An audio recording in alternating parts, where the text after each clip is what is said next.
The film opens with a young man named Ben, who is currently applying for a scholarship to Harvard University. Ben has decided to major in medicine. He attaches several of his best achievements, including maintaining a perfect 4.0 GPA. However, his accomplishments are still not enough to secure him the scholarship. The Harvard dean tells Ben that he wants to see something that truly amazes him, something extraordinary. Last year, a scholarship recipient from Korea, who was disabled, had managed to leave a strong impression on the dean. In response, Ben tries to impress him by mentioning that he and his friends once won a science Olympiad by creating a gas-powered car they built themselves. But even this doesn't earn him the scholarship opportunity. He returns home and discusses the outcome with his equally smart friend. Ben explains that he failed to secure the scholarship, despite desperately needing it, since he can't afford to pay the $300,000 tuition for medical school. That day also happens to be Ben's birthday, so Miles, his friend, takes him out to a bar to celebrate. Along with another friend named Ken, the three of them celebrate Ben's birthday that night. They talk about how frustrating it is to always study and never enjoy their youth, especially when it comes to dating. The next day, Ben and Miles attend a class taught by Professor Rosa. As usual, the two top students impress Rosa with their answers. However, Rosa is truly astonished when Ben talks about a theory that suggests Newton may have stolen an idea and later patented it as his own. This earns Ben a chance to participate in a game that Professor Rosa calls Guess the Curtain. Rosa gives Ben the opportunity to choose one of three curtains. Behind one is a car, and behind the others are goats. Ben initially picks curtain number 1. Then, Rosa opens curtain number 3, which reveals a goat. Rosa asks Ben if he wants to change his choice or stick with it. Ben decides to switch. Nobody knows why he switches at first, but then Ben explains that he used variable theory to make his decision. Professor Rosa is immediately impressed and declares Ben one of his brightest new students. The class ends shortly after. After the class, Rosa looks at Ben's test paper and sees he scored a 97, almost perfect. That evening, Ben is still on campus, working on assignments, when a man approaches him and calls him a genius. The man invites Ben to follow him. Ben follows and is led into a room where Professor Rosa, who now prefers to be called Mickey, is waiting. Inside are other students, Coy, Jill, Fisher, and Kiana. Mickey explains that this isn't a math or science club. Instead, they are a group of people trying to make millions of dollars, just by counting numbers. Mickey first explains the game of blackjack. After observing Ben's quick and tactical thinking, Mickey offers him a position on the team, calling it a job opportunity. One of their team members has just left after getting hired by Google, and they need a replacement. However, Ben declines. Despite his financial struggles, he says no to the offer of easy money. Mickey then asks him to keep everything they discussed a secret. The next scene shifts to Ben working as an assistant manager at a clothing store. He is seen helping a customer, demonstrating his genius by quickly calculating discounts and total prices. Suddenly, Jill, the same girl from the card counting group, shows up. After finishing with the customer, Ben goes over to Jill to chat. She says she needs a tie, and Ben quickly helps her pick out the best one. Unexpectedly, Jill puts the tie around Ben's neck and tells him she wants him to join their card counting team. Once again, Ben refuses. But Jill keeps persuading him, telling him that he has to experience Las Vegas at least once in his life to understand the real value of living. Then she leaves, leaving Ben deep in thought. The scene then shifts to the card counting team in the middle of their training session. Mickey, the leader, is coaching the group on how to count cards quickly. However, none of the students manage to get it right, except Ben. Yes, Ben suddenly shows up and immediately predicts the next card. Hearing his voice, Mickey turns toward Ben and without hesitation, invites him to join the session. Ben sits down, and Mickey begins to teach him the basics of blackjack and how they operate inside a casino. Mickey doesn't mention any of the risks involved. He simply wants Ben to focus on making money. But behind this operation lies a system that could easily destroy someone, even as brilliant as Ben. Feeling that Ben is now skilled enough, Mickey sends him to a low-level casino as a trial run. Armed with some cash, Ben heads to a small house that hosts several gambling tables. He takes a seat at one of the blackjack tables and starts playing. Even though he's a beginner, Ben manages to win a large amount of money just by using his analytical mind. But just as he's enjoying the thrill of the game, someone suddenly covers his head and drags him away. Panicked, Ben shouts for help, but no one intervenes. Eventually, the hood is pulled off, and it's Mickey along with the others, congratulating Ben. It was all part of the test. He has officially passed their initiation and is now a full member of the card-counting team.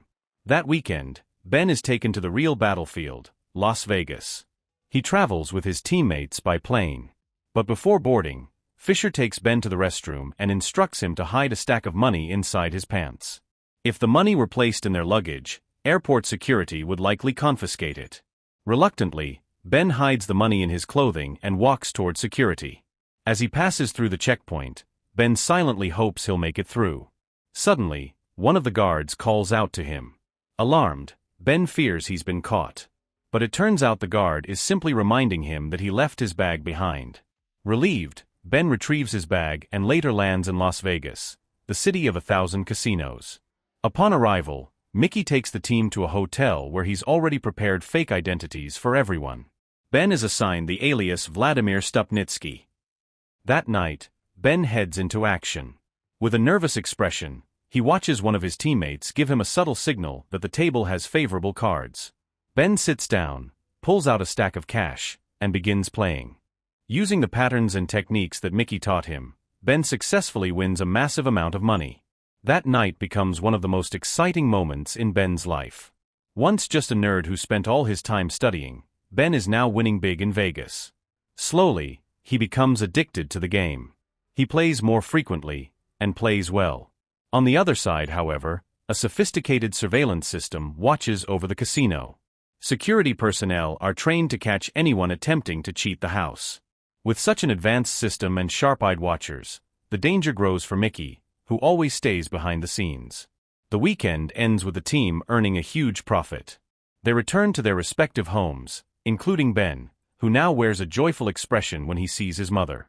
Later, while Ben is eating dinner, his mother gives him a check to help pay for his dream of going to medical school. But Ben, feeling guilty, refuses to take the money.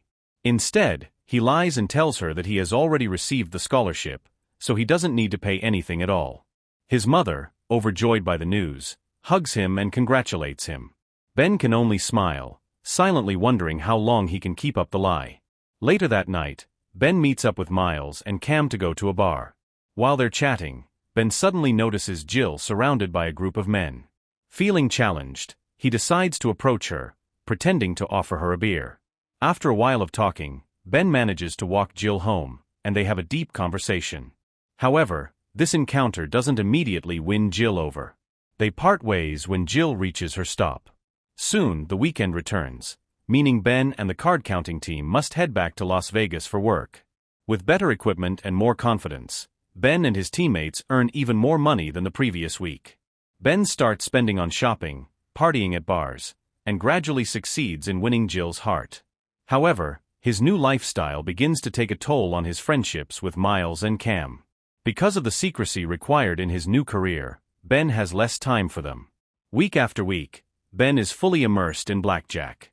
He's now deeply entrenched in a high-risk world. One night, Ben feels confident he'll walk away with a big win, but things quickly fall apart when Visser, jealous of Ben's growing success, begins to sabotage him. While Ben is undercover and playing at a table, Visser walks up and disrupts everything, drawing suspicion from the casino's security team. His behavior infuriates Ben. A fight breaks out between the two of them, attracting unwanted attention. Security immediately rushes over, but fortunately, Ben manages to escape just in time, taking the chips he won with him. Visser, however, is detained due to his reckless actions. Back at the hotel, Mickey makes a firm decision to dismiss Visser from the team, stating that he can't behave like a professional. With Visser gone, the team is now down to 4 members: Ben, Jill, Kiana, and Choi. They start working on a plan to cash out their chips, knowing they can't do it themselves anymore, especially since security has already started identifying them. In the middle of their dilemma, Ben notices a group of showgirls nearby. He suggests to Mickey that they could use the dancers to cash out the chips. Mickey approves the idea, and the plan is set in motion. One by one, the dancers exchange thousands of dollars in chips, turning them into millions. With a huge profit in hand, the team leaves Las Vegas and returns to their respective lives. However, Ben's new lifestyle causes him to neglect his old commitments, especially to Miles and Cam, who had been waiting for him to prepare for a competition they were entering together. After waiting a long time, Ben finally arrives, but ruins everything by bringing the wrong chip, an 8K instead of the required 16K. Having made the same mistakes repeatedly, Miles decides to end their project. Frustrated by Miles's words, Ben lashes out and agrees to end it. He angrily claims that no one ever cared about the competition anyway. Then he storms off without explanation. This falling out causes Ben's personal life to spiral.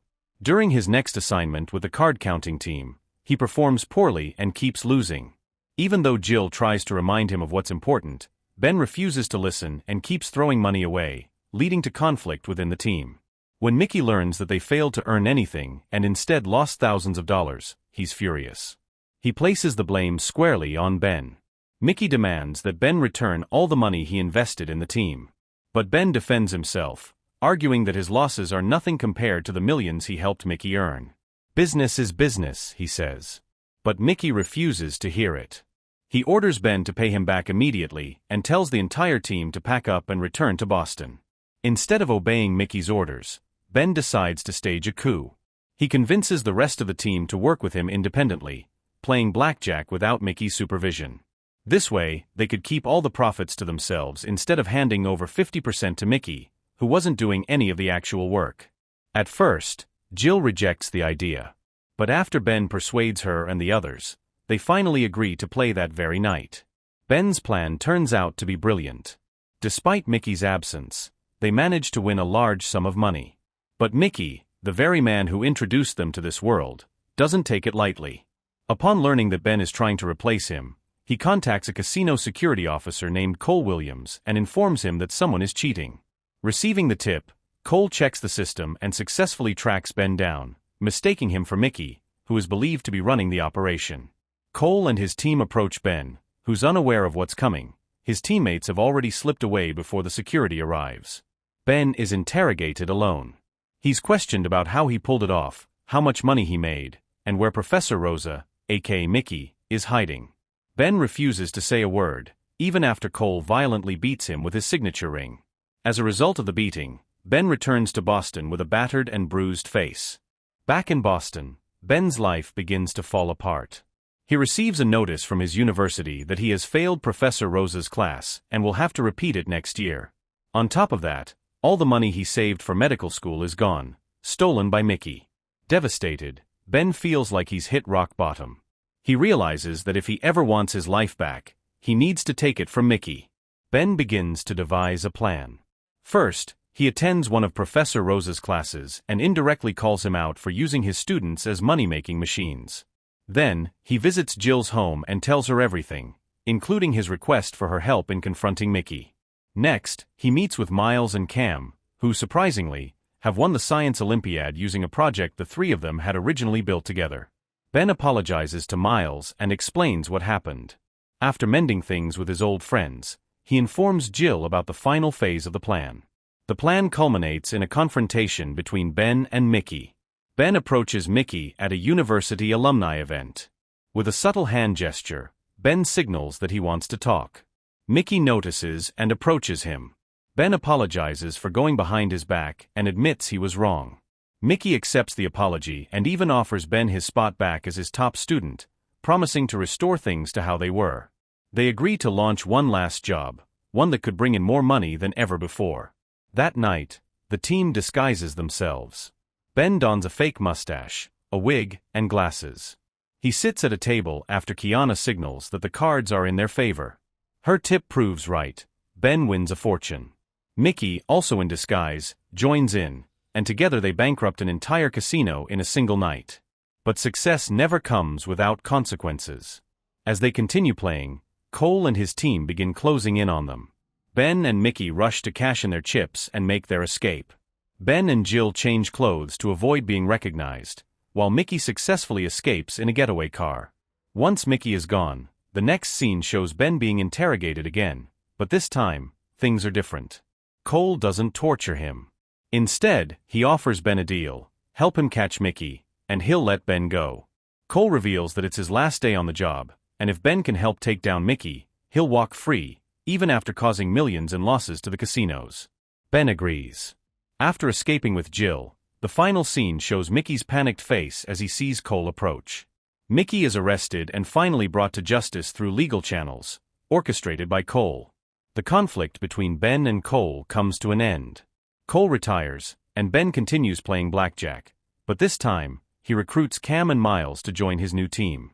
With their combined intelligence, they form an even stronger card-counting group, making casinos lose even more money. The last scene of the movie reveals that the entire story has been Ben recounting his life experiences to the dean of Harvard University. The dean, clearly impressed, sits silently, listening to every word Ben says.